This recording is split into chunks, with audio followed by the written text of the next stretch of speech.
getting together with the family. We sing some old songs tonight, you know. And the longer you've been around, it seems like the more songs you got. And so you just got to pick and choose. There's no way to do them all.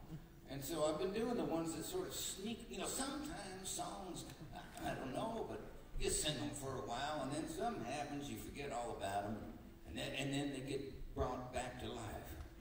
And this next one was, well, I've been married to the same woman a long time. Where we live is up in the hills of western Massachusetts, so it looks like this. And the nearest airport is about an hour and a half away down through the back roads. We've been doing that for 40 years. I was taken to the airport just a couple of months back, and so nothing's different about getting there, but when you actually get to the airport, it's totally different. Now, you don't actually stop to drop people off or pick them up. You just sort of slow down, you know, and the cops keep moving, you know. So you get the door open, out, you know, get the stuff out, and out you go, you know, get the cell phone, yeah, see you later, bye, that's it. So I did that. I'm driving back home, about a half hour into the trip, and all of a sudden the phone rings. Honey, come and get me.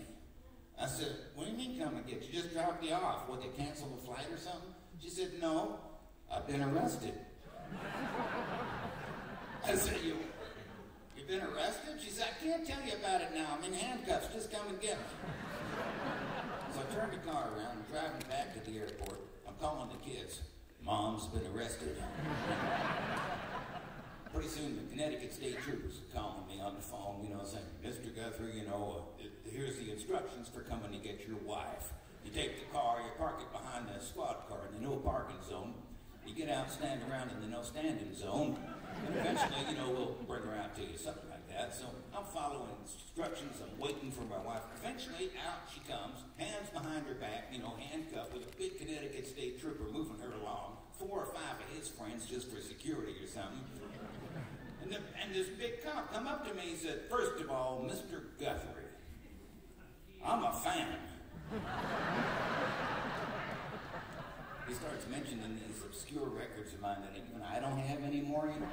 And his friends are going, oh yeah, I got that one. Well, I didn't get that one, but I got the other one that's, you know, got this on it. And they're talking like this. I'm saying, just tell me what happened. They said, oh, well, what happened was we saw a bag going through security. And it had a little tag on it that said Arlo Guthrie. And we said, we know he's not here. What kind of idiot is pretending to be him? So they decided they're going to open up the bag, and in there is a little tin that somebody had given me at a gig, sort of like this. You know, somebody gives you something, you throw it in the suitcase. I forgot all about this one.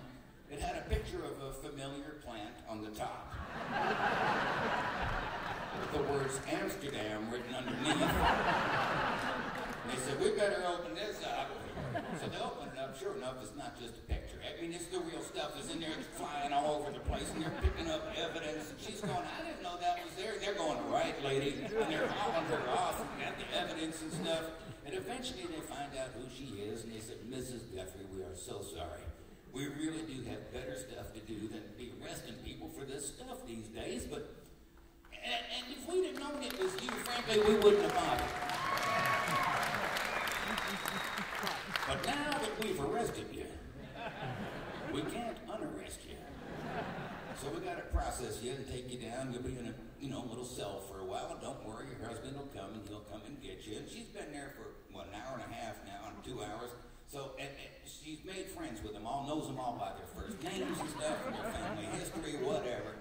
They're undoing the handcuffs on the street while I'm hearing this story. And she's, you know, squeezing them all goodbye. She's a serial hugger, you know, one of these, you know, thank you very much. And they're backing off going, oh my God, hippies or something, you know.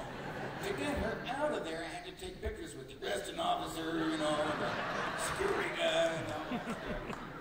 Anyway, here's an old song, Come Around Again. This one's for my wife.